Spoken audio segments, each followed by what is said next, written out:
और हिंदी भवन के नाम से जाना जाता है और ये भवन जिस संस्था का है उसका नाम है विदर्भ हिंदी साहित्य सम्मेलन।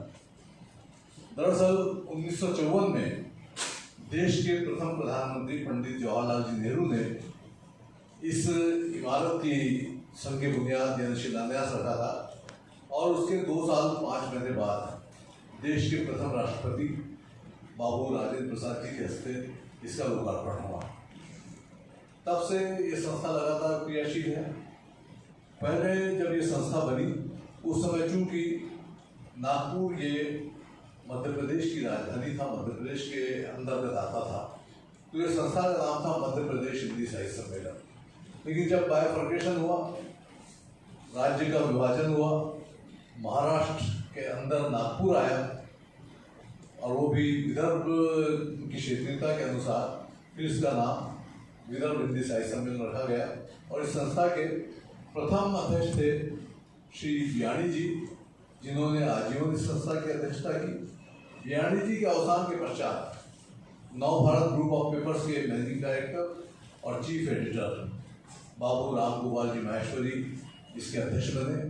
उन्होंने आजीवन इस सम्मेलन की अध्यक्षता का भार वहन किया। उस समय देश के जाने माने और वरिष्ठतम पत्रकार पंडित शिवनारायण जी द्विवेदी इस संस्था के जनरल सेक्रेटरी यानी प्रधानमंत्री थे। राम गोपाल जी माहेश्वरी के प्रयाण के पश्चात जाने माने सामाजिक कार्यकर्ता और आयुर्वेद आचार्य पंडित शिवकरण शर्मा छांगाड़ी इस संस्था के अध्यक्ष बने। उन्होंने बखूबी इस संस्था की अध्यक्षता का काम संभाला और छांगाड़ी जी के प्रयाण के पश्चात वैद्यनाथ ग्रुप ऑफ मेडिसिन के मैनेजिंग डायरेक्टर और मालिक श्री सुरेश शर्मा इस संस्था के अध्यक्ष बने और अभी भी वो इस संस्था के अध्यक्ष हैं और बखूबी अपने कार्य को अंजाम दे रहे हैं। शिवनारायण जी द्विवेदी, जैसा मैंने बताया, इस संस्था के प्रधानमंत्री थे।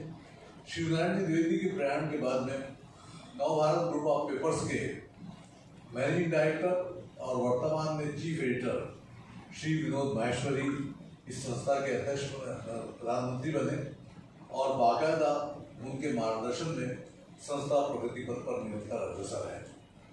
एक संक्षिप्त परिचय मैं दे दूं। देश की एकमात्र पहली ऐसी संस्था, यहाँ कोई दिखावा नहीं होता, यहाँ कोई बड़ी बड़ी बातें नहीं की जाती। जो भी काम होता है बड़ी तन्मयता के साथ में, किसी को बुलावे में नहीं रखा जाता, जो सामने है वो कहा जाता है। एक बहुत बड़ा ऑडियंस हमारे साथ में जुड़ गया है। साहित्यिक या कला के जो भी क्षेत्र हो सकते हैं उनके लिए तो हम काम करते ही करते हैं।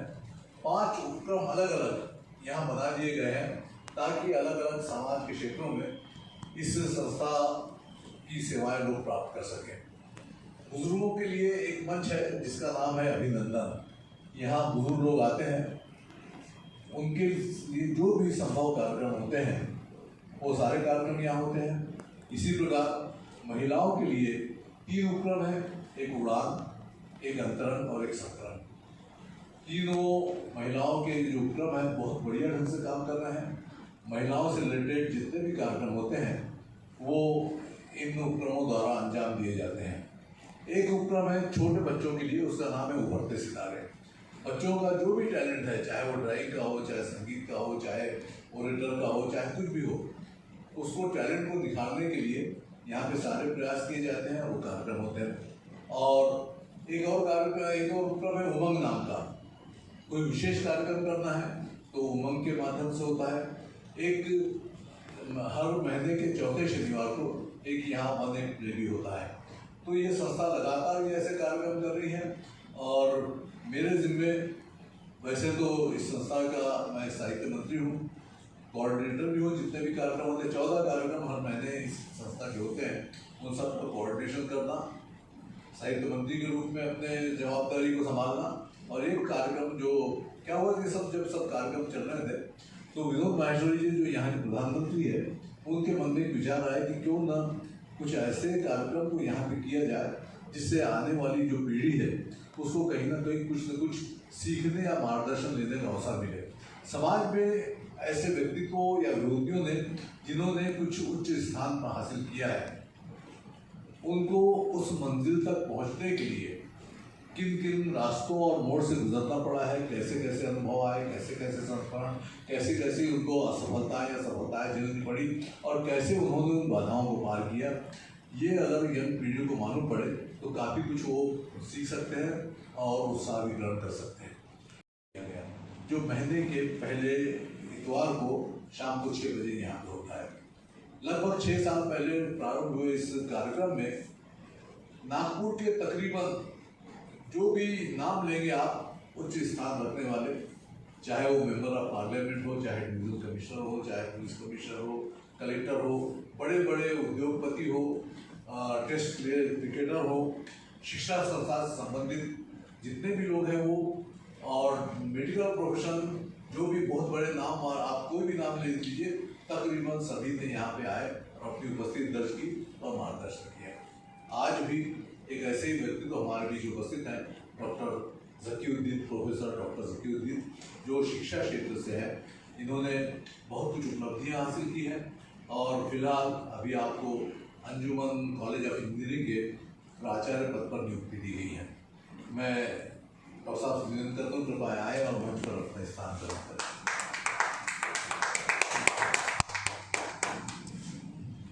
और जैसा कि हमारी करने की, तो मैं स्मृति चिन्ह तथा उत्तरी से डॉक्टर ज़कीउद्दीन का सत्कार कर रहा हूँ।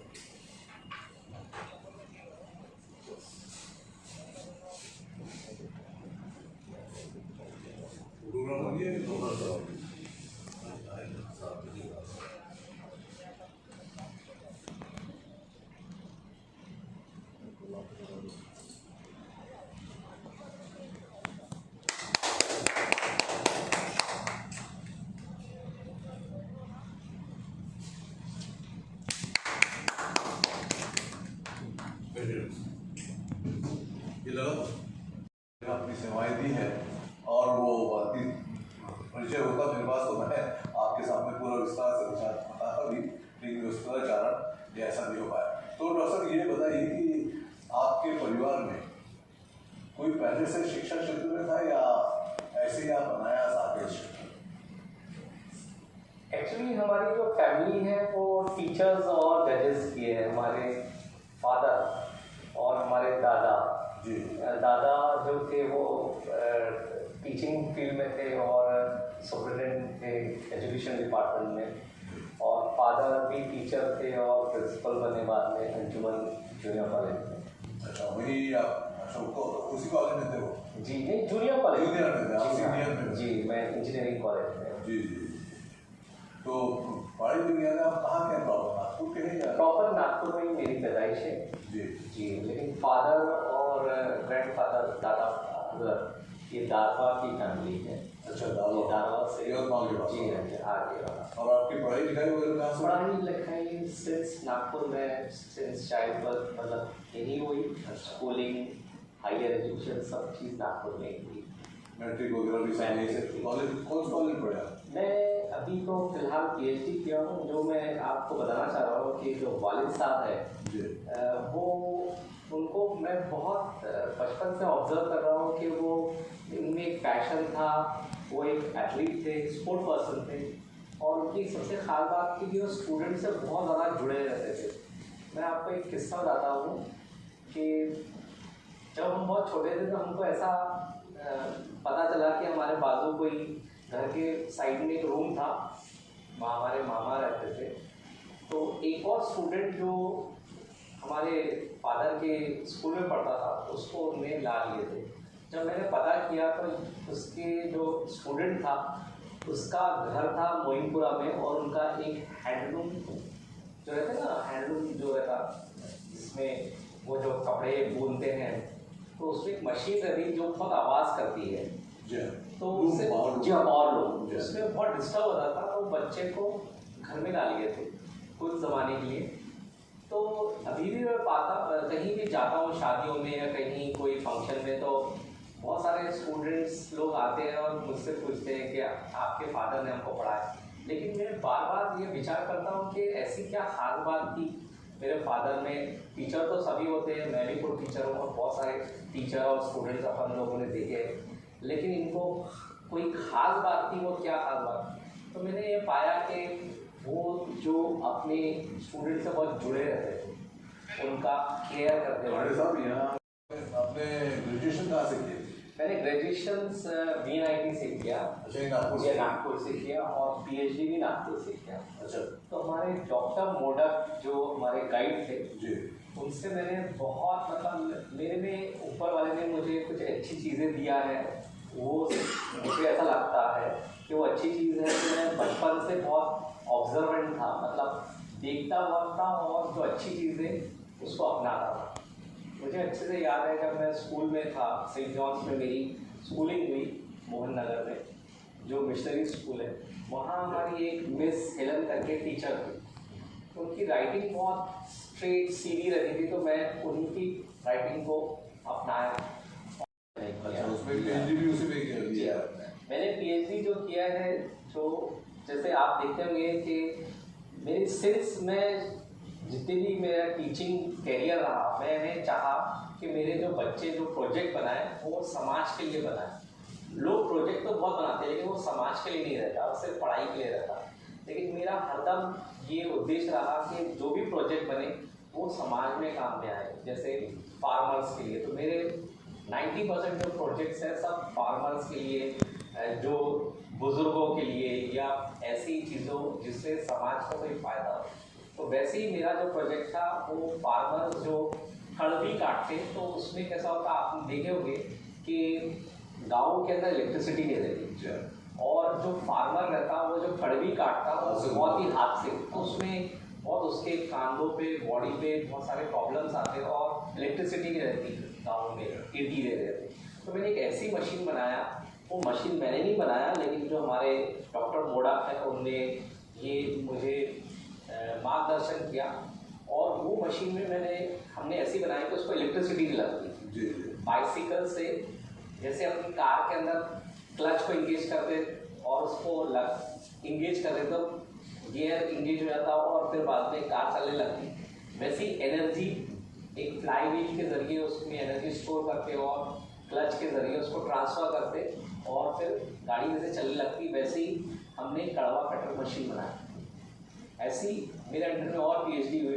तो जो मैं डॉक्टर मोडक की बात कर रहा हूँ वो विदर्भा के सबसे highly qualified DSc railway professor है XPNIT के, और वो तो मुझे गाइड किए सिर्फ अपने रिसर्च वर्क में, बल्कि मैंने उनसे बहुत चीज़ें सीखी है, जैसे कि punctuality, dedication, passion for work. और उनका ये कहना है कि डेल कार्नेगी में जैसे उन्हें पढ़े और बताया कि आदमी थकता वही काम से जो उसको पसंद नहीं रहता। अगर आपकी पसंद का कोई काम हो तो आप बहुत अच्छे से कर सकते हो और आपको थकान महसूस नहीं होती है। तो एजुकेशन का ये सर, और मैं आपको बताना चाहूँगा ये बड़ी बात नहीं है, ये मेरा सौभाग्य है या ऊपर वाले की डेस्टिनी बोलेंगे कि मैं फर्स्ट माइनॉरिटी कैंडिडेट हूँ जिसने PhD करा इंजीनियरिंग में, और फिर बाद में ये चीज़ धीरे धीरे बढ़ते गई। और डॉक्टर मोडक जो मुझे गाइड थे, मैं उनसे ये भी सीखा है, उनका ये कहना था कि वो अक्सर कहा करते थे कि जो भी आपकी वर्क प्लेस है इससे आप बाहर जाओ। तो जैसे दूसरे आप ऑर्गेनाइजेशन में जाएंगे, जैसे आप कहीं काम करते हैं या कॉलेज में काम करते हैं, अगर आप दूसरे कॉलेज में जाएंगे, आउटसाइड वर्ल्ड इंटरेक्शन जिसे कहते हैं, उसमें होता ये कि आप कोई नई जगह, आपके पास जहाँ आप काम करते हैं वहाँ नेगेटिव वाइब्स रहती है, मतलब आपके जो कोलीग्स रहते हैं उनकी फीलिंग से आप थोड़ा सा अपने आप को नीचा समझते हैं या कुछ आपके अंदर नेगेटिव फीलिंग आती है। लेकिन जब आप कहीं बाहर जाते कोई दूसरे ऑर्गेनाइजेशन में लेक्चर देने या काम करने, वहाँ आपको एक वेलकम किया जाता है, तो उससे जब वापस आदमी आता है पॉजिटिव वाइब्स लेके आता है। ऐसे ही मेरी ज़िंदगी में बहुत सारे लोग हैं, जैसे डॉक्टर महेश्वरी जो अभी dean of faculty of engineering Nagpur, बहुत मोटिवेट किए। और जब मैं VNIT में था तो डॉक्टर पडोले जो VNIT के डायरेक्टर है, अभी जस्ट रिटायर हुए, वो मेरे नहीं PM पडोले, प्रमोद पडोले, ये डायरेक्टर ऑफ विश्वचारी जो नेशनल इंस्टीट्यूट ऑफ टेक्नोलॉजी है उसके मेरे गाइड थे उस टाइम पे। तो उनको मैंने एक ऑब्जर्व किया कि जब भी वो प्रोजेक्ट के वाइवा लेते थे और जो एनालिसिस करते थे बच्चों से, तो उनका एक खास बात कि वो ये नहीं निकालते थे गलतियाँ कि ये तुमने नहीं करे, ये कमियाँ हैं, ऐसा है। उनका एक अलग तरीका मैंने देखा और मैंने अपनाना शुरू किया कि कोई भी मशीन बन रही है, जो भी बच्चा है, उससे ये आप ऐसा करते तो और अच्छा इम्प्रूव हो जाता, तो सामने वाला बच्चा मोटिवेट होता, ना कि डिप्रेस होता। अगर आप कोई बच्चे को बोलेंगे कि तुम्हारे में ये खामी है, तुम्हारा ऐसा है, तुम्हारा ये गलत है, तुमने ऐसा करना था, वैसा करना था, तो बच्चा डिप्रेस हो जाता और बोलता मैंने इतनी जो मेहनत किया वो सब बेकार है, कुछ भी मेरा काम की नहीं है। तो वो है ना ऊपर बढ़ता नहीं बल्कि और नीचे चला जाता। तो ये बहुत अच्छी चीज़ें। सर आपको सर्विस को कहाँ लगी पहले? जी, सबसे पहले सर्विस मुझे ना पॉलिटेक्निक में लिया, जीवन पॉलिटेक्निक में। अच्छा, वहाँ मैंने काम किया 8-10 साल। फिर वहाँ एक अंसारी साहब थे जो सेक्रेटरी थे, वो कुवैत से आए थे और वो इलेक्ट्रिकल इंजीनियर थे, चीफ इंजीनियर। मैं बहुत ही यंग एज में ज्वाइन किया था, तो उसमें ऐसा हुआ था कि जो बड़े बड़े फंक्शंस होते थे वो कम एज में अंसारी साहब ने मुझे हैंडल करने दिए। जैसे कि पूरे नागपुर के पॉलिटेक्निक्स का एक स्पोर्ट इवेंट हुआ था, तो उस इवेंट में मुझे काम करने का मौका मिला और मुझे बहुत सारी लर्निंग हुई। सर्विस आपको ऐसी आसानी से मिलती है या वहाँ पर कोई बड़ा कॉम्पिटिशन? नहीं, क्योंकि आजकल तो सारे लोग जानते हैं कि ये हाथ दे और ये हाथ सर्विस ले दो, तभी वैसा होता था? नहीं, पहले तो कॉम्पिटिशन ज़्यादा रहता था। आजकल तो ऐसा हो गया, बहुत सारे इंजीनियरिंग कॉलेजेस हो गए, तो बहुत सारे लोग प्रोडक्ट हो गए। पहले बहुत ही कम स्टूडेंट्स रहते थे, निकलते थे और बहुत क्वालिटी चेक और बहुत प्रॉब्लम्स रहते थे नौकरी के। आजकल इतने वैसे नहीं। फिर बाद में मैंने अंजुमन इंजीनियरिंग कॉलेज में मेरा ट्रांसफ़र हुआ, वहाँ इंटरव्यू हुआ। फिर उसके बाद मैं अंजुमन के बाद जब मैं जो ऑनरेबल सतीश चतुर्वेदी साहब जो है बाबू जी, जिन्हें प्यार से कहा जाता था प्रियदर्शनी कॉलेज ऑफ इंजीनियरिंग में, वहाँ बाबू जी ने जो चेयरमैन है Satish Chaturvedi, x guardian minister of Nagpur, आपने मुझे ऐसे एक दफ़ा इनवाइट किया एक इंटरव्यू में, और इंटरव्यू में वो एक तरीका था उनका जांचने का। तो जैसे उनको शायद मैं पसंद आ गया और आप जैसे जो चेयरमैन है LTGSS के प्रियदर्शनी कॉलेज के चेयरमैन, आपने मुझे डबल सैलरी में वहाँ बुलवा दिया। और अब वो कैसा कह सकते हैं कि जिसका रिस्क रहता वो, तो मैं यहाँ से प्रियदर्शनी चला गया और फिर ऐसा लगा कि जैसे वहाँ मुझे दुनिया खुल गई। और वहाँ डॉक्टर मोडा, डॉक्टर सिंह, फिर वहाँ जो सेक्रेटरी मैडम हैं संस्था की आभा चतुर्वेदी मैडम, और फिर वहाँ के गवर्निंग बोर्ड के और ex principal doctor MP Singh और डॉक्टर नानोटी डायरेक्टर, ये सब ने मुझे बहुत चाहा, बहुत सराहा किया। और वहाँ मुझे ऐसे मतलब बोल सकते मैं दुनिया मेरे लिए खुल गई थी। और वहाँ एक दफ़ा गवर्नर आए थे डॉक्टर अजीज़, जो कि गवर्नर थे उत्तराखंड के, वहाँ मुझे अवार्ड दिया गया कॉलेज में। और उसके बाद मैं मैक्सिको गया वर्ल्ड कांग्रेस में, जहाँ मेरा लेक्चर हुआ। प्रोफेसर जो जैसे इंडिया का प्रेसिडेंट है, वैसे ही हमारे engineering international federation of Turing machine का एक प्रेसिडेंट है जिनका नाम है प्रोफेसर मार्को सिसरली। तो उनके साथ मेरा कनेक्शन बैठा, हमारे मोड़क सर ने जब हमको उनसे मिलाया, तो एक मेरा पेपर पब्लिश हुआ सर, जो कि जैसे कोई इंडिया के प्रेसिडेंट के साथ या इंडिया के चीफ जस्टिस के साथ एक दूसरा जज कुछ एक बेंच पे कुछ दे, वैसे ही मेरा एक पेपर प्रेसिडेंट ऑफ हमारे जो इंजीनियरिंग एप्टॉम है उनके साथ मेरा पब्लिश हुआ। एम्स्टर्डम में मेरे को बुलाया गया। उसके बाद जब रिश्ते बढ़ते गए तो मार्को सिसरली ने मुझे एक विजिटिंग प्रोफेसर करके होते हैं कि फॉरेन कंट्रीज में ऐसा तरीका है कि आप जो बड़ी बड़ी यूनिवर्सिटीज़ हैं वो कुछ दूसरे कॉलेज दूसरे कंट्री से विजिटिंग प्रोफेसर बुलाती है। तो मुझे ऐसा सौभाग्य रहा कि मार्को सिसरली प्रोफेसर ने मुझे वहाँ बुलाए। ये वो प्रोफेसर जो है मार्कोस इटली के हैं, लेकिन उन्होंने एक लीमा पेरू करके एक कंट्री है वहाँ मुझे बुलाया। मैं जा तो नहीं सका था, लेकिन मुझे अवसर हासिल हुआ। और मेरे दो भाई हैं, दो भाई जो छोटे हैं, हम बहुत कभी महसूस करते हैं बहन की, हमको बहन नहीं है, लेकिन हमारे जो दो भाई है वो एक आर्मी में कर्नल है, अभी पोस्टेड है, नागपुर में पोस्टिंग हुई थी उसकी, और वो डॉक्टर है। और छोटा जो सबसे छोटा भाई है वो भी डॉक्टर है, वो एग्जीक्यूटिव डायरेक्टर है R&D का, रिसर्च एंड डेवलपमेंट का, सामूहिक मेडिकल कॉलेज दत्ता में।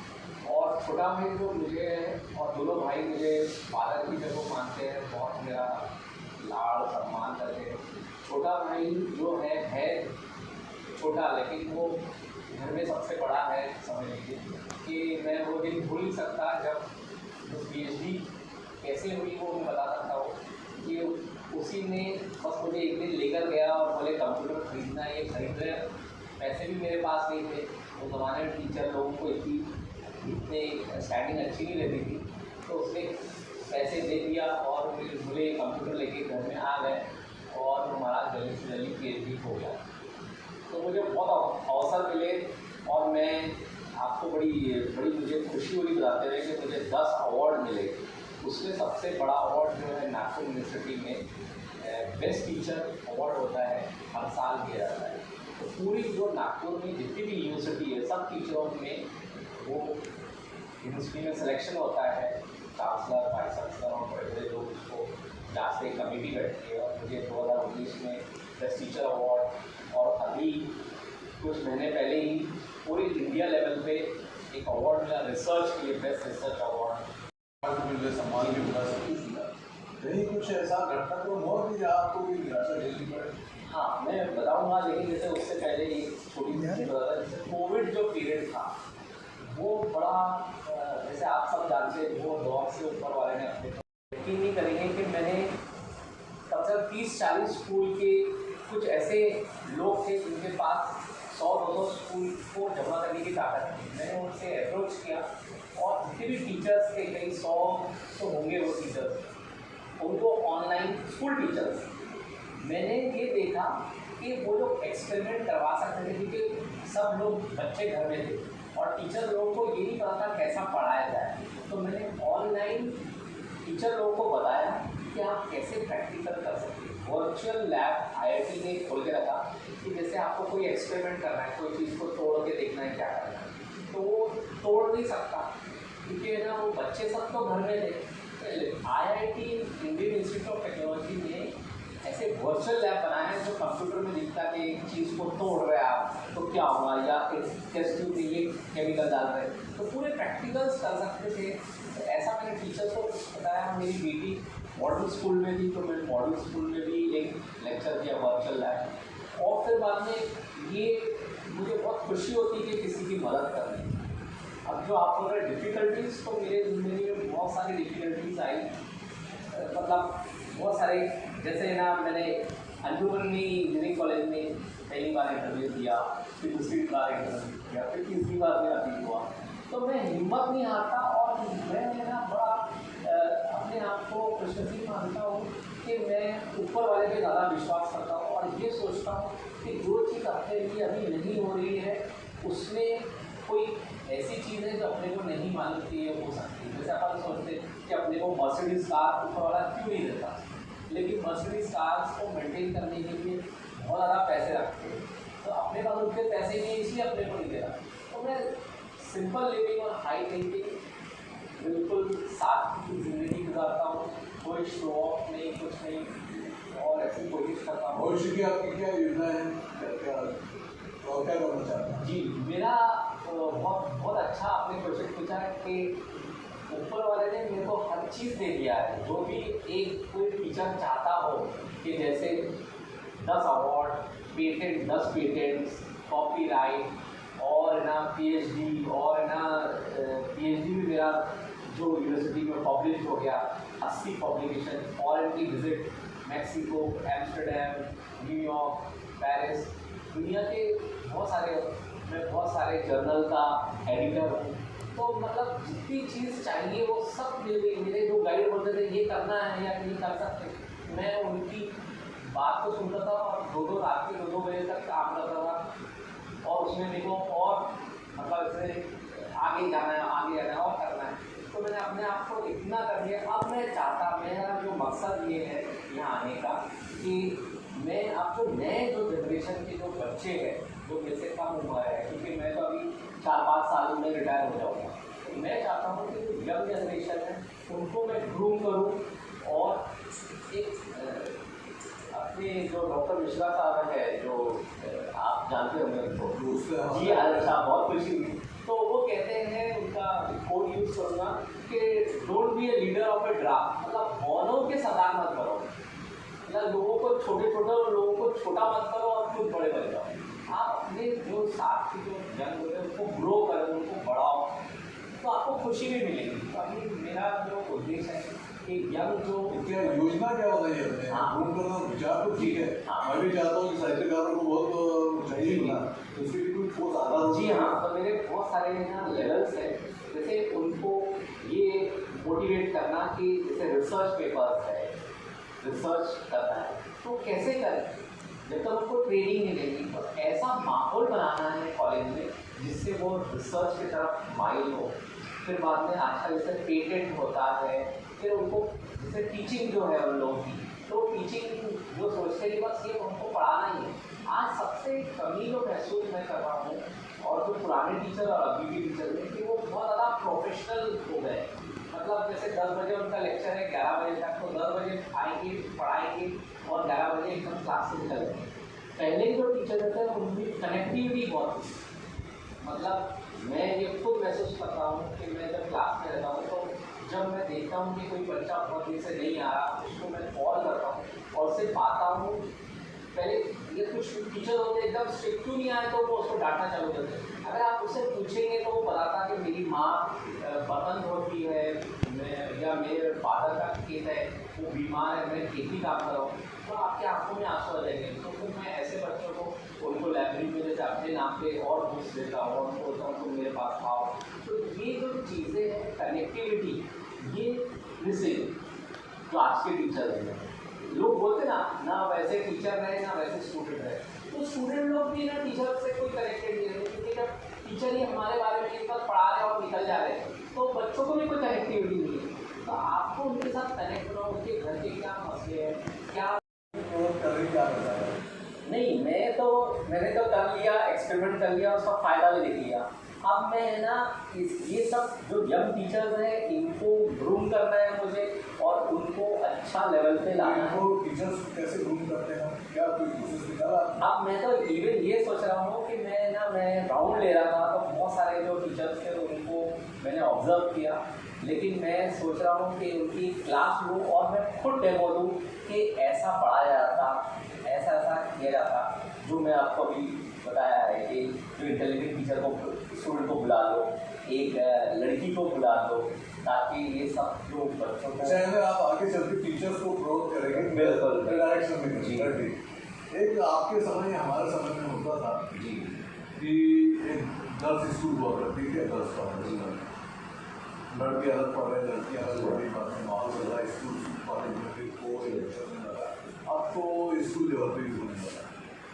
तो आपको क्या लगता है ये जो कोर एजुकेशन वाले जो सिस्टम है जी, ये समाज के लिए या बच्चों के बौद्धिक विकास के लिए ये ज़्यादा ठीक है या पहले वाले सिस्टम ज़्यादा ठीक है? नहीं, आप जितना रोकेंगे उतना कुछ ना, एक एज रहती है जब आदमी में या स्टूडेंट्स में एक क्यूरियोसिटी रहती है।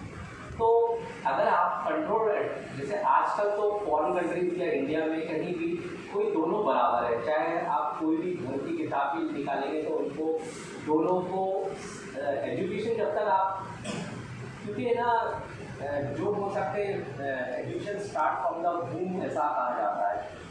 तो मैं ये नहीं मानता कि दोनों में फ़र्क है, दोनों बराबर हैं और दोनों को एजुकेशन मिलना चाहिए। नहीं ये मैं इसके बारे में जी, ये सारे अधिकार आपको व्यक्ति को प्राप्त। जी हाँ, ये जो नई सिचुएशन बनी है, और आप यकीन नहीं करेंगे, मैंने तो यहाँ तक कहा है जो टाइम टेबल रहता है जिसमें अपन बनाते हैं क्लासेस की, स्टूडेंट भी उसमें एक मेंबर रहेगा। क्योंकि क्या होता है, टीचर ने एक टाइम टेबल बना दिया, अब बच्चे को लगता है कि भाई टाइम टेबल बड़ा अजीब बना हुआ है, हमको ये शाम को ये पीरियड रहता, ये प्रैक्टिकल रहता, जो हम थक जाते, ऐसा रहता।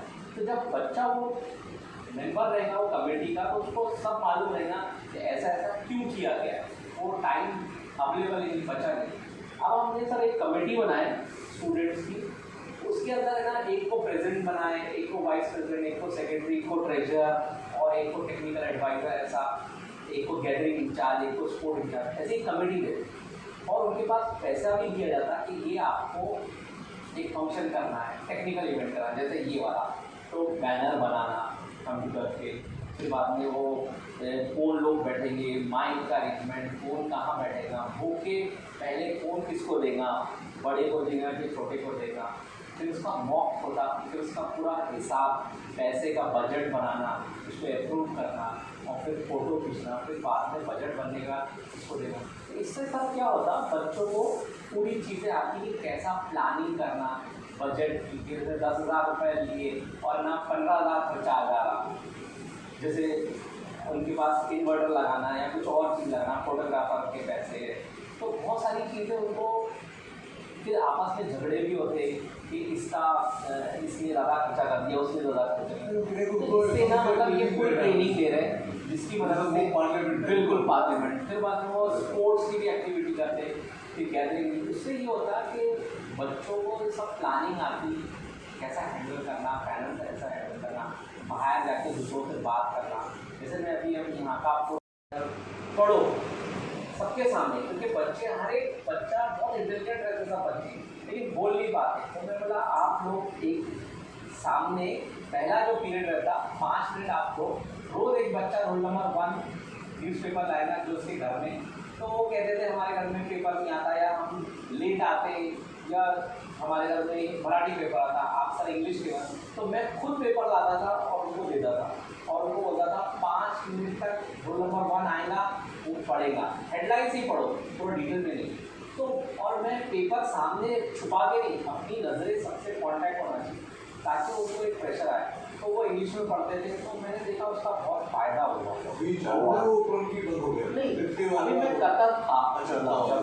लेकिन मैं चाहता हूँ कि करें। मैंने अभी 2 दिन पहले ही ऐसी राउंड लगाया था, बच्चों को बोला कि ऐसा, तो ऐसे ही मैं बच्चों से इंटरेक्ट करता, एक छोटा सा फंक्शन था 3-4 दिन पहले एक, तो उसमें ना बच्चों ने बोलना चालू किया, तो एक बच्चे ने बहुत ही फ्लुएंसी और बहुत ही अच्छे कॉन्फिडेंट वे में बहुत अच्छे तरीके से पूरा बताया।